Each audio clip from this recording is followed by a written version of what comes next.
Welcome back to Don't Miss the Conversation, where medicine, education, and leadership collide. Today's guest has quickly become a good friend and mentor, Dr. Priya Rao. You might know her as a fierce and thoughtful interventional cardiologist specializing in structural heart disease like TAVR.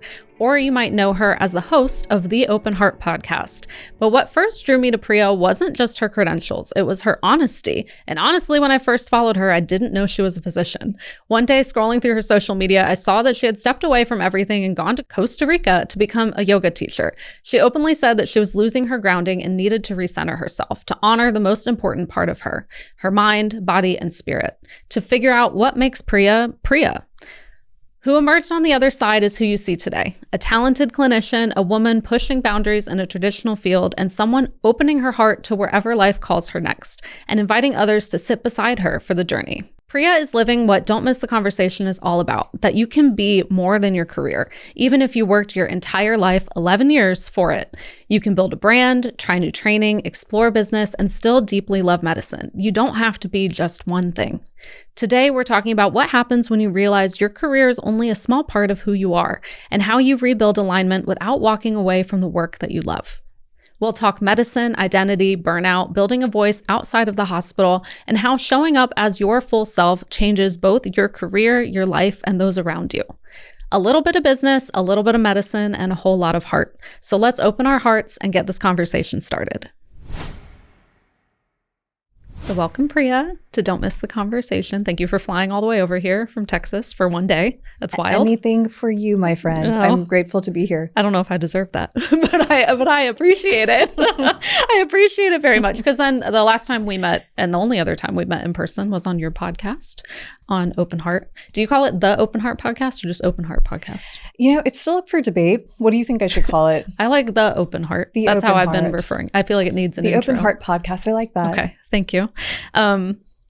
So for you right now, I feel like you do, like me, you have a lot of hats, right? So we're going to try to dive into a few of them. But for right now, what feels most exciting or alive for you for this new year? So we're in 2026, but moving forward, cardiology, your podcast, travel, maybe anything kind of top of mind?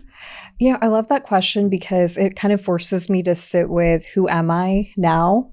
And you know me, I've gone through such a big identity shift. I used to only be the interventional cardiologist. That was my entire ego identity. And now I feel like I've integrated all of these different parts of myself to really understand what makes me tick. And I feel like my soul is here to live in purpose that is serving others. And so right now, my focus is really on building a media company that focuses on humanitarian work and, raising awareness for certain things that are really needed in this time, while leaning heavily on the skills and background that I have as a physician. And so I do them in parallel. It's kind of like one informs the other. I'll have patients come into the office and they'll tell me things that I'm like, that's a great lesson. I'm going to talk about it on the podcast. Oh, yeah. I like that. And there's a lot of synergy in what you do. And I think a big point of this conversation today is they don't have to be siloed, right? You can pull from each experience to elevate kind of the next project that you're doing. Because and this from your work, it's like you can't separate all of these things from who you are and how you show up. And I think it's not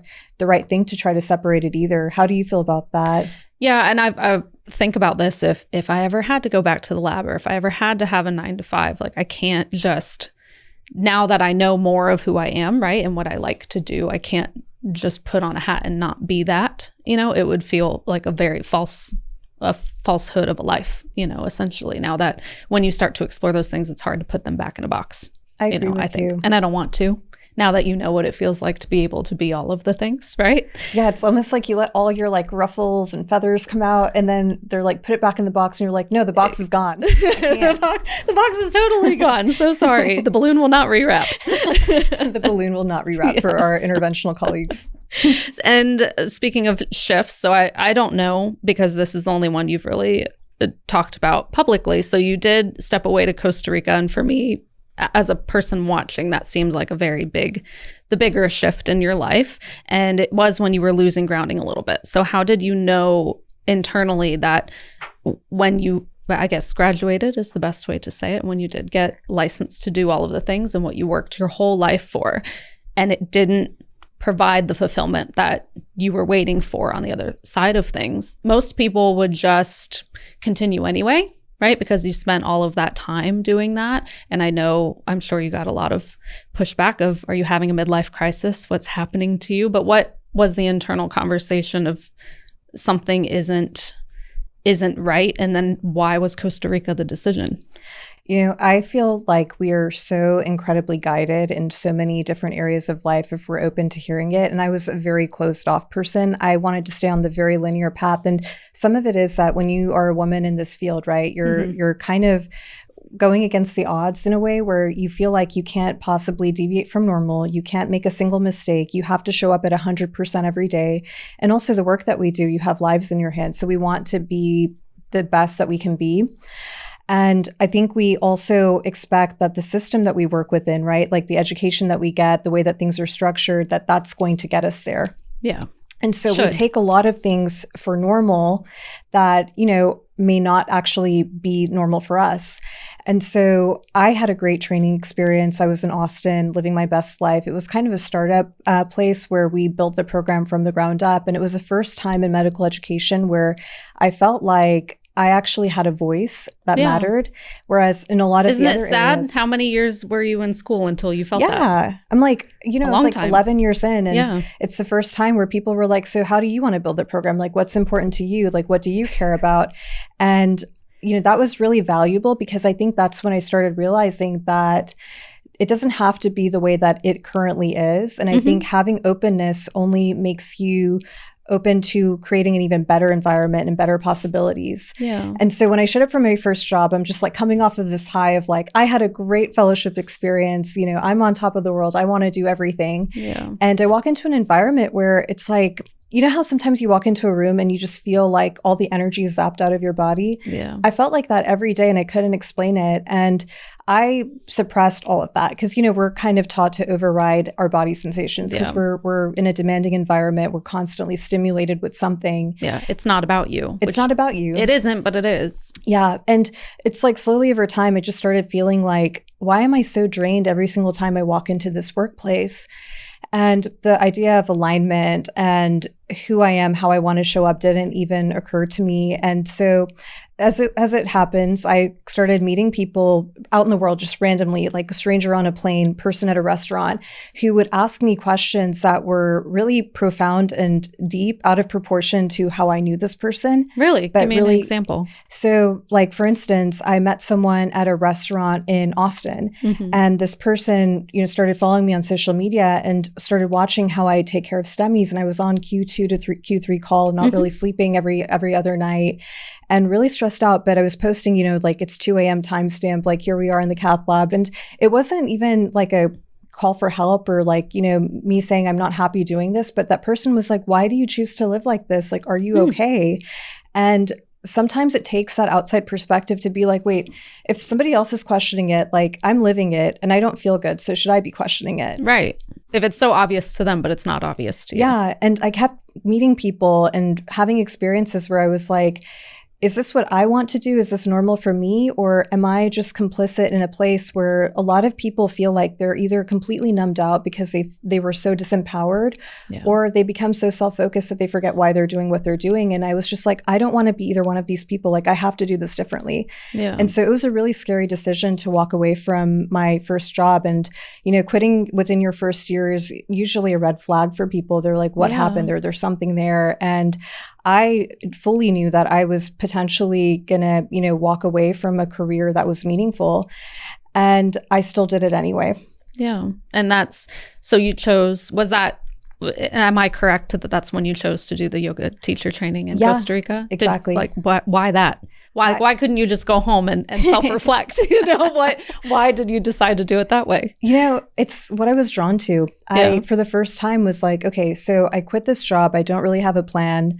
I felt like I needed something to help me get on my path in a way. And I met my yoga teacher a few months before for my birthday. I was in Costa Rica having a good time. And I asked him if he teaches. And it was just kind of like registered somewhere in the back of your mind. And then a few months later, I messaged him again and I was like, hey, I'm available. Are you teaching a class? And he said, yeah, we have a course coming up in 2 weeks.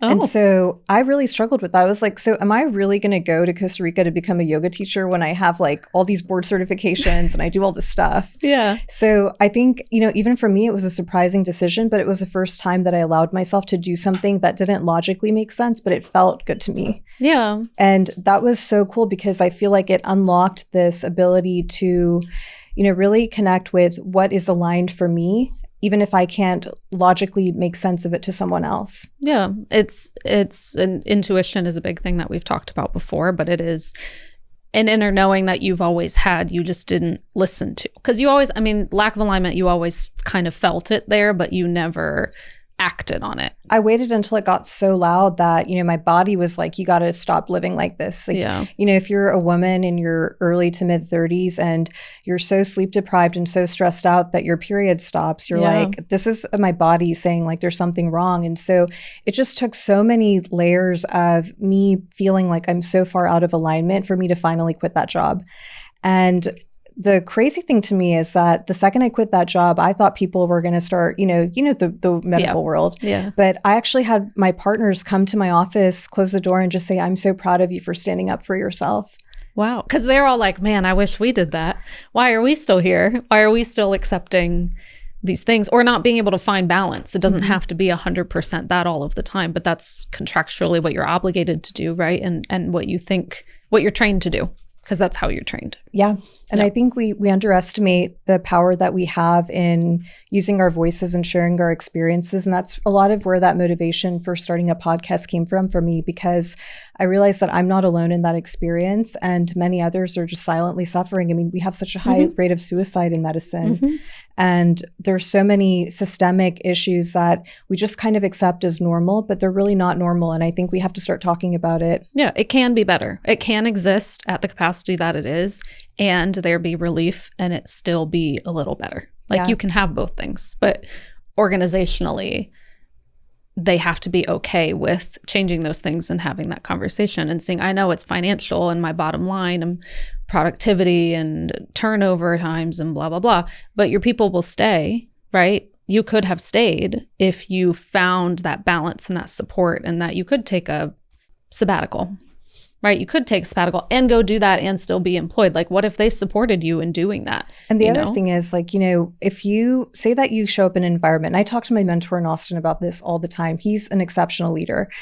And I think one of the things that he does really well is that he exemplifies the behavior that he wants to have in the workplace. And so it's a culture thing.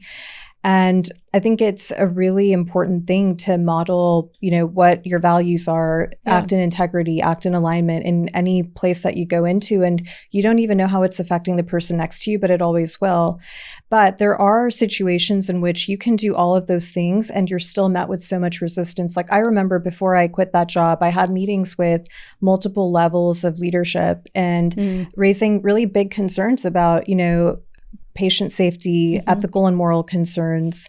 And, there's always going to be the, oh yeah, I'm sorry to hear about that. But when it's not met with actionable change, you kind of become complicit in that if you continue to work in that environment. And so a lot of it for me was driven by that as well. Like I just knew I can't live with myself if I keep living and working like this. It's not for me. And I think even though self-trust was always something hard for me, it kind of kicked into overdrive because I realized that the stakes were so high. Yeah. And that's, right. It is then your responsibility. And what are you going to say? Well, this is what I'm expected to do, Okay, if you can live with that.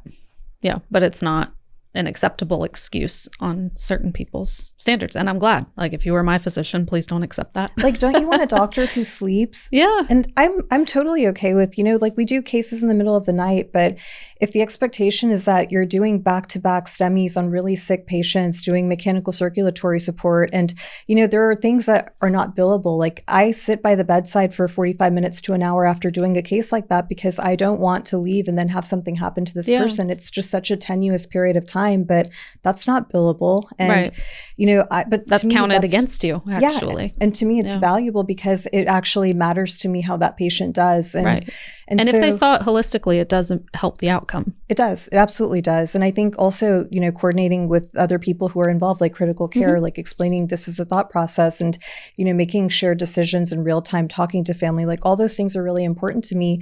But if I have the pressure that I have to show up again in 3 hours to start an elective outpatient case on somebody who has kind of a borderline indication to even be in the cath lab, I don't feel good about showing up with that kind of sleep deprivation to do that case. And that was the anxiety that really, took over. And I fortunately didn't have anything bad happen, but I think if I continued on that path, it would have been inevitable. It's a numbers game. Yeah, it is. And you see a lot of those complications that kind of happen from exhaustion, and to bring more of that medical lens into the conversation, since we're there, a lot of techs and nurses like myself, we don't get to hear physicians talk about their struggles like that so openly. So is there anything really from me as a staff perspective? I know on this podcast, we're going to talk about kind of the burnout from the staff perspective. And I've talked about that on my YouTube before. But from the physician side, are there things that you wish the team in the room knew that you were going through that would have been helpful?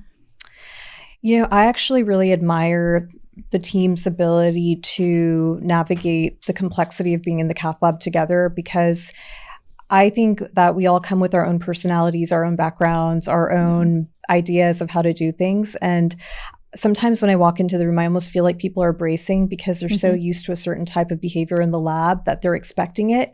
And I think my only thing is that I wish people were able to kind of look past that, instead of letting that cloud your first impression of someone, have a little bit more openness, because I almost feel like we have to defend our position the second that we walk in, rather than, it feels that way the other side around too. Does it? Yeah. Oh my gosh.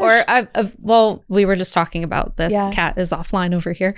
But we were talking about when a physician meets us for the first time, the question is, are you capable of doing this? Do you know what you're doing? And I'm like, I don't know. Do you know what you're doing? But I don't know, where did that come from? Why are we both so defensive on both sides? Maybe it's just because we really care. We want to do what's right for the patient, and we know that there's very little margin for error. And I think maybe it's actually a healthy skepticism. Yeah. It's a little uncomfortable, but it's fine. It's like social norms, right? You walk into a room full of people, it's going to be uncomfortable. So maybe that's what it is. But really, the techs and nurses that I've worked with have been the biggest blessing in all of my journey, including in that last job, including in my training, including when I was a 5-year-old going to the cath lab with my dad, and they would give me paper angiograms to color on. So, I have a very different perspective. But I think the important part as a physician, things that I've observed and that I've learned is that you have to value people's opinions and voices, but you have to do it in a way that you can still maintain some leadership over decision making and, create an environment that's safe for the patient. But I think there's so much value in other people's perspectives, other people's intuition, other people's experience. And we can't bring our shit into the cath lab. You got to leave your stuff outside the door and, really be there for the intention of helping that patient and working with your team. Yeah. And learning what teamwork is if you haven't experienced it before. Because I don't know, you came from a training program you got to have a say in, but I feel like they don't teach teamwork, do they? Maybe interdisciplinary stuff, but not necessarily procedural. It's not explicitly taught, but it's modeled. So if you were lucky enough to train in a place where people work really well together, you think that's totally normal and that's the way the world works. And then you go out into the world and you're like, wait, where's my team? Why is everybody kind of, almost fighting with each other? Because we want the same thing.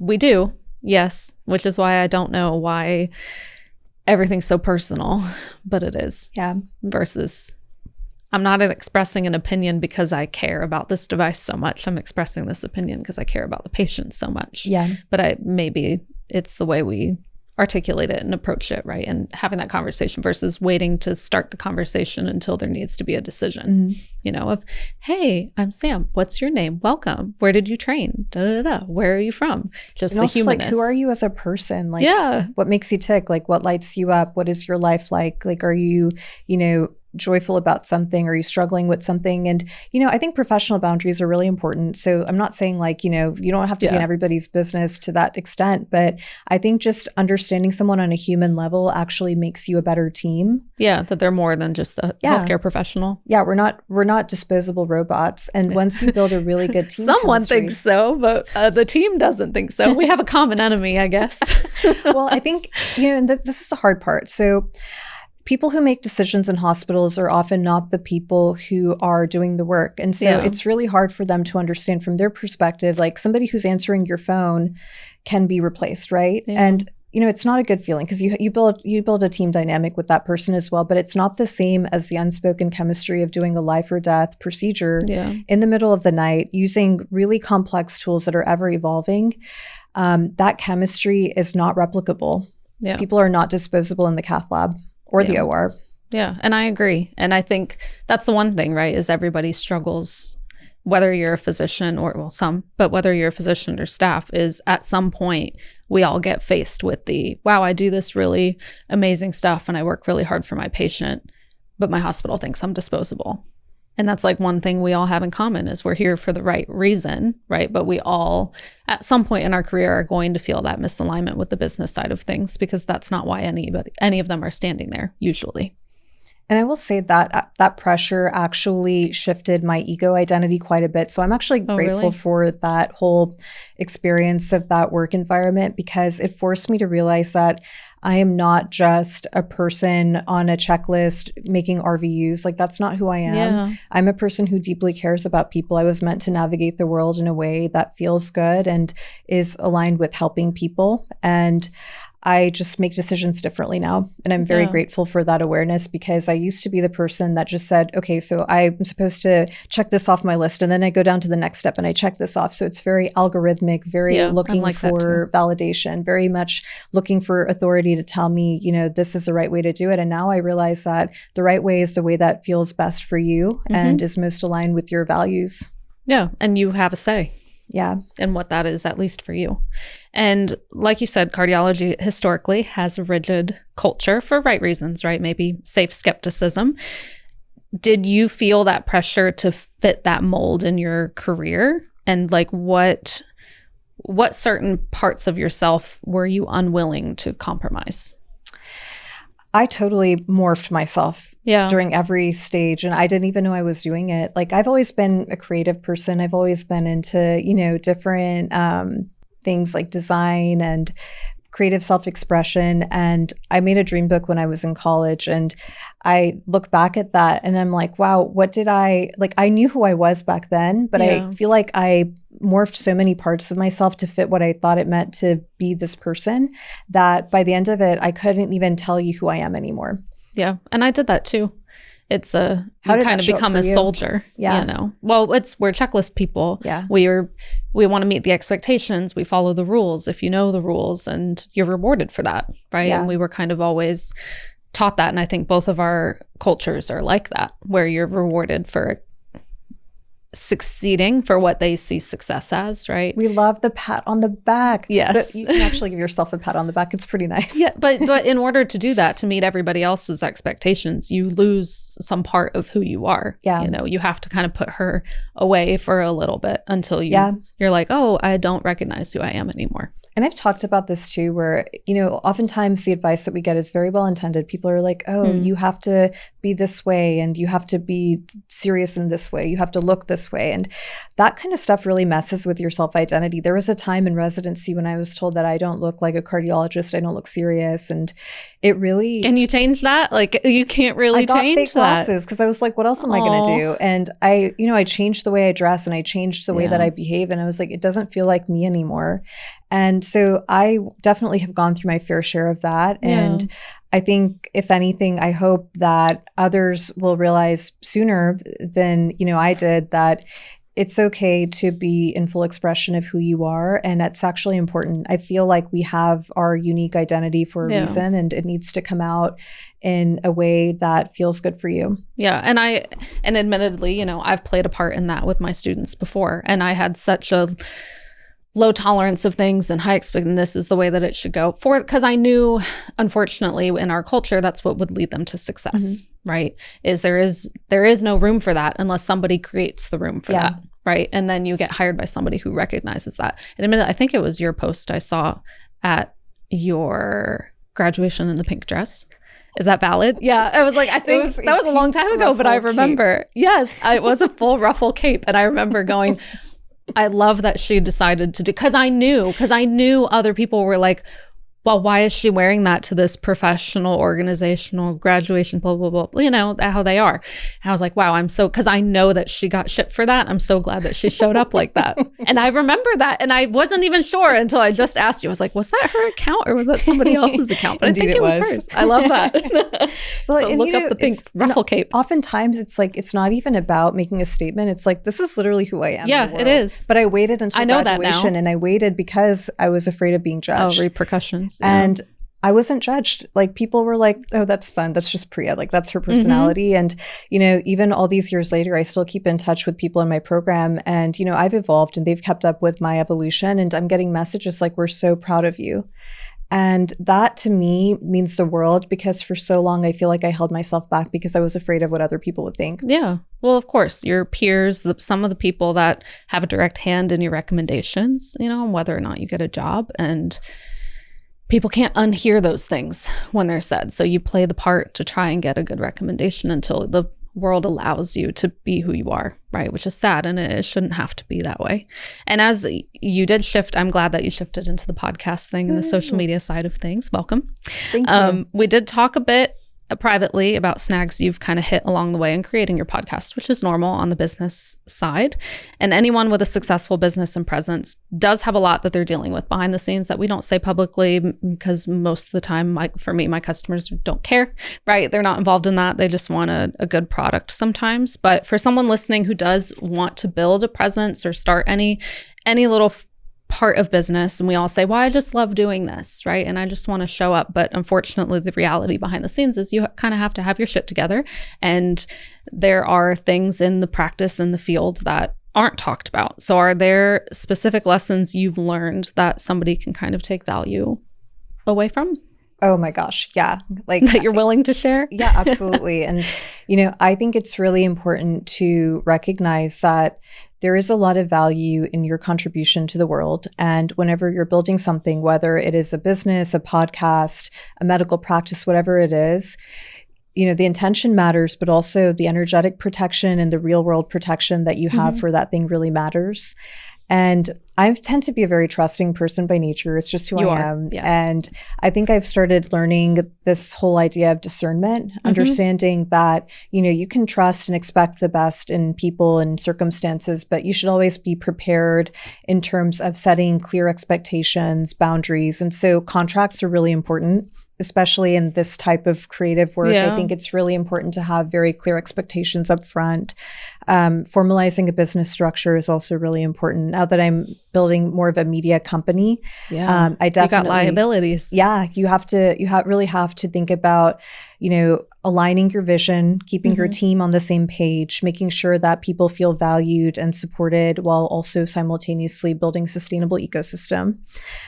There's a lot of lessons that come from that. But, you know, it's funny because in medicine, we don't necessarily learn the business part of things, but— Which is wild, because a lot of people end up doing their own practice, but you don't know how, I guess. You don't know how, you just kind of figure it out. And but I do think that there are certain principles that are translatable skills. You got to be good with people. You've got to be able to be emotionally intelligent as a leader. You've got to be able to unify vision, purpose. There's a lot of translatable skills, but a lot of learning too. I'm curious about your experience. I struggled with, and I still struggle with, which we just talked about, giving away too much for free. I feel like I give away a lot for free, and it helped me build my business. It helped me build my reputation, but it's very difficult for me to ask for money. And that's something that I struggle with. You know, I spent probably, over 40 hours of unpaid time with probably 10 to 15 medical device companies for consulting, essentially, that probably should have paid me for my time. And when I finally asked them to pay me for my time, they said, oh no. And that's on me because I already gave it away. Right. So that's something I've learned, is it it can't be personal if you want to be doing this. If you want to do this for a long time, you have to have something that funds that, right? Your time and money, you have to be able to live to do these things. Because if you take another full-time job, that takes away from you showing up with the things that you want to do and the community wants from you, right? And that's on you for not being willing to ask for what you need to finance that for what you're providing, right? Yeah. And I think, like we in medicine tend to be people who want to do good. We're going to go the extra mile. We're going to do that extra thing to make sure that things are done the way that they need to be done. And I think it's really important to realize that everything is an energetic exchange. And you and I talked about this before, where, whether it's us sitting here having a conversation, we're exchanging energy. Money is a form of energy. And so if there's ever an imbalance in any kind of dynamic, it is important to find a middle ground where, you're fairly and adequately supported to continue building in alignment with your purpose and mission, while the other party is able to contribute in a meaningful way. And so I really had to reframe how I look at those things, rather than I'm here to, be the perfect soldier and martyr myself. It's more about we're all equal. We're all helping in some meaningful way, but we have to be able to do that in a way that we find balance. Yeah. Or you resent, right. There is an energy misalignment, and that's where resentment comes from, absolutely. Or not wanting to work with that company again because they didn't respect your time and value your time. Right. And it's long-term relationship building. And I agree. I didn't worry, but I knew with you probably struggled with personal and business. Oh my gosh. You know me, bleeding heart. Yeah. I'll give you everything. And then you're like, it all. I need to go pick up some shifts. Unfortunately. No, but I see that in you too. You're my first sponsor for Open Heart, and it meant so much. I didn't hesitate because I knew what it was like to want to do good things and nobody show up to allow you to do those good things, if that makes sense. And sometimes it is just financial, right? Sometimes it is just you want to give your time and energy, but you have to pull away from your job in order to do that, right? Or just somebody to say, I'm willing to put my name behind you before you're successful. And that is probably even more valuable than any dollar amount could ever be. It's that kind of support. Versus everyone that comes out of the woodworks after you now have a following, right? And they're like, oh, I want to be on. Oh, now I'll do this with you. And you're like, where were you? Well, can I ask you a question? What made you feel like you wanted to support other people? Because I know I'm not the only one. You've supported others. So honestly, I'm not normally competitive, but I watched other business owners and how they handled competition. And you see the whole cancel culture, right? The posting of this, oh, they're stealing my stuff, or they doing this, and publicly canceling them. And I just realized if I ever saw anyone who had audience synergistic alignment with me that was doing things the right way, which is incredibly rare nowadays and I'm not totally against AI, but some AI art stuff, creative things, or using AI to manipulate other people's creative, right? It's so easy to do things a low quality, low value, less time way. And it doesn't always bring equal the value that you want to provide. So I've decided whenever I see somebody who does things that way, wants to contribute in a positive way to our community, right? Not just a quick cash grab, that I was going to find a way to invest in it. Right. And invest it without really needing anything in return. I watch a lot of Shark Tank, so I see a lot of all of those deals. And I'm like, I don't need that. I want more for our community. And there's plenty of people who are willing to try and do different things that I am not able to do. I'm not able to have those conversations, right? This is new for me and I'm working on that, right? But you've been doing your podcast now for a year. You finished just 2 seasons. October. Really? But you did 2 seasons. We did 1 season, but it feels like 2 seasons. It does feel like 2 seasons. I think it's evolving, but it's, I really admire that about you, and I want to be that person one day. And I think. But you know what allows you to do it? What is it? Finances. You can't give money away if you don't have money in. Right. Yeah. And I now I know the more aggressive I am with things and good on my cash flow with my business, the more that I can give back, right? I can give back to Heart Charge, the nonprofit that I'm with. I can invest in this founder. I can do things with this podcast and help them. And and it's not about money for me, but I know that money will get you to go do the things that you want to do, right? So being a little selfish allows you to be a little selfless, right, later on, and do it in ways that I think small creators can go so much farther than large corporations, because I know the people that I'm giving it to and that they're giving back to their community, and it ripples, as you like to say. It feels like you value integrity. Yeah, I do very much, because it's hard and it's not rewarded. You get swallowed up, right, by people with more money, essentially, and more of a following, whether or not they are doing those right things, so to speak, right? And right and wrong can have a little bit of leeway, and you learn, right? I learned a lot about copyright. I learned a lot about licensing and insurance and all of those things. Yeah, you don't know what you don't know. But then when you realize how difficult it is, and that some of these people choose the difficult path anyway, you want to help them.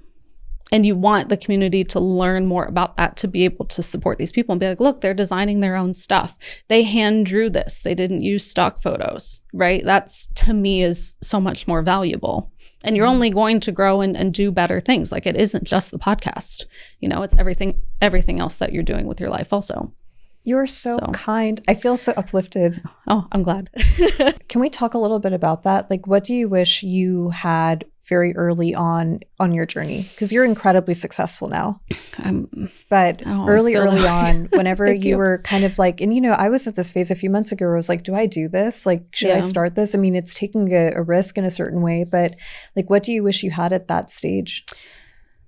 What I have now that I couldn't have had when I started is my community advocates more for protection and advocacy of the value of my work, where I don't have to, right? Like, and I read Cath Lab Lounge, guys, once someone says something or asks, is this worth it? And I see people say, yes, it is an investment, but it is worth it. These are the things that I was able to do with it. This is how I was able to impact who I was precepting. Like, I would have loved that in the beginning, because I still have a lot of self-doubt, but when you start and you first start getting waves of feedback, right, you don't always see or hear those behind the door conversations of, am I making a difference? Like, does this really matter that I'm spending all of my hours doing this? Like, I know it matters to me, but at some point, like, it does have to matter to the community, right? So I think having that early on would have been helpful, whereas, and it's a path I chose, right? I was met with a lot of skepticism, right? And we talked about that on your podcast of how can you do this in the medical educational textbook space, or you're not a nurse, or you're not a physician. Like, I just didn't fit whatever it was that they wanted me to be, of who's allowed to give this education. I was like, well, nobody's doing it, so who cares?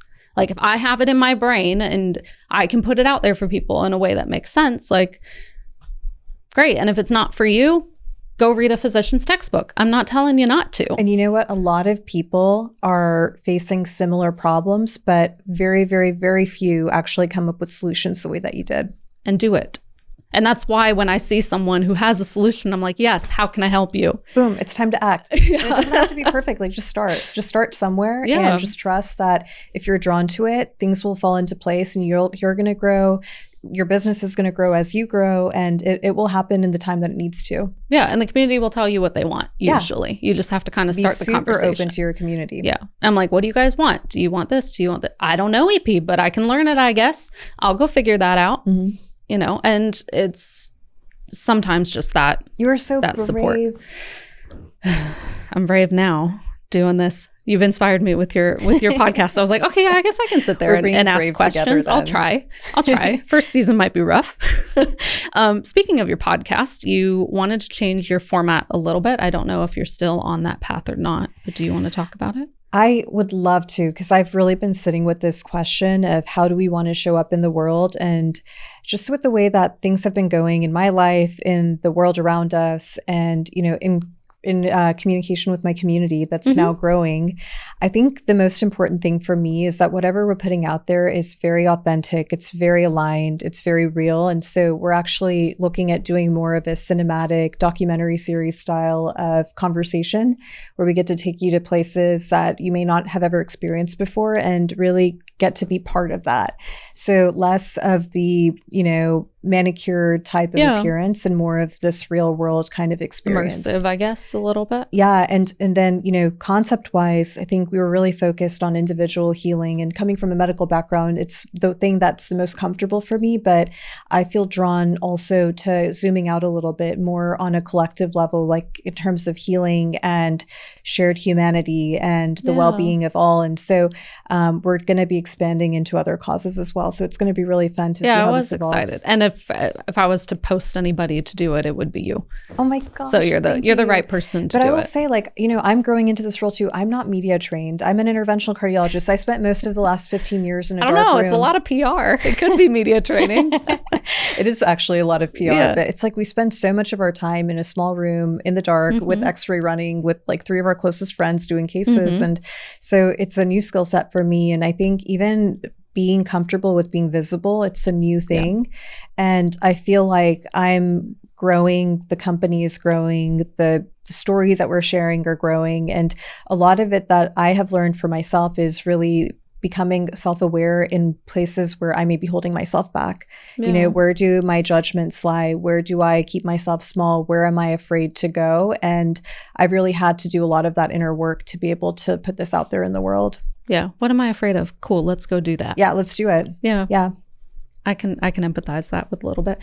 Can you please hand me the whiteboard in my backpack? There is a whiteboard? I do. It was going to be a surprise, but it's less surprising when it's not next to you. The cat's like, I've seen this story before. I know exactly what she needs. Are we going to draw a coronary stent? Oh, right. No. You can if you want, if it's the answer to a question. Rectangle. Yeah. I could probably do it in like 25 minutes. So to close things out, we do have a segment called Write It, Reveal It. So I just ask you a question. It can be one word or a phrase if you feel pushed to a phrase. Don't overthink it. Just kind of put what comes to your intuition. One word that describes medicine today. I'm surprised this is the first word that has come to mind. Let me see. Hopeful. Hopeful. Oh, hopeful. I am surprised also. Yeah. I accept. One word that young physicians should remember.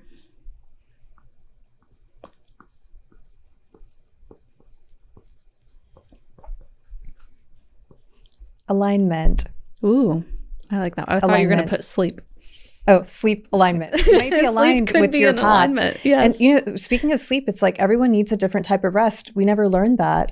No, because my sister operates on a very different hour clock than I do. Her best times at night. In that way. Some people thrive on like every other night they sleep, but then they're fine doing certain things, but it's like we're all so different. Yeah. I'm like, no, I need 8 hours every day. Thank you.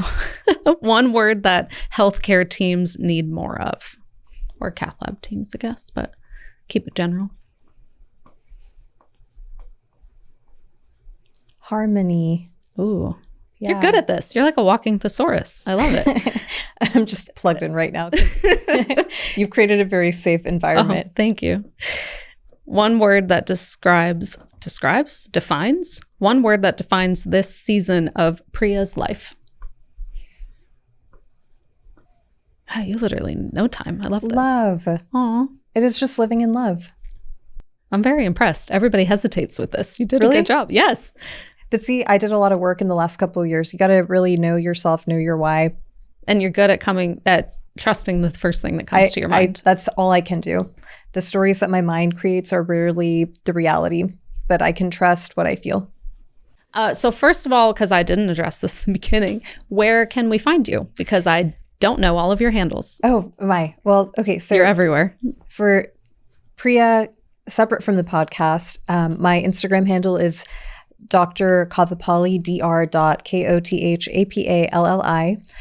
For Open Heart Podcast, we have a website, www.openheartpodcast.com, or we're on all social medias at Open Heart the Pod. Ooh. Yeah. See? And I haven't noticed that. I need to be more aware. The Pod. I like that. The Pod. The Pod. So Priya, thank you so much for reminding us really that in order to show up in medicine, that we have to be a whole human first, and that alignment matters and we can be more than one thing. And if this conversation resonated with you, make sure you share it with people on your team. But I think this extends really beyond healthcare. And if you have any questions or comments, make sure you drop them in show notes or on our social media handles at Don't Miss the Conversation. Thank you so much for being here and for the great conversation. It is such an honor. Thank you for having me.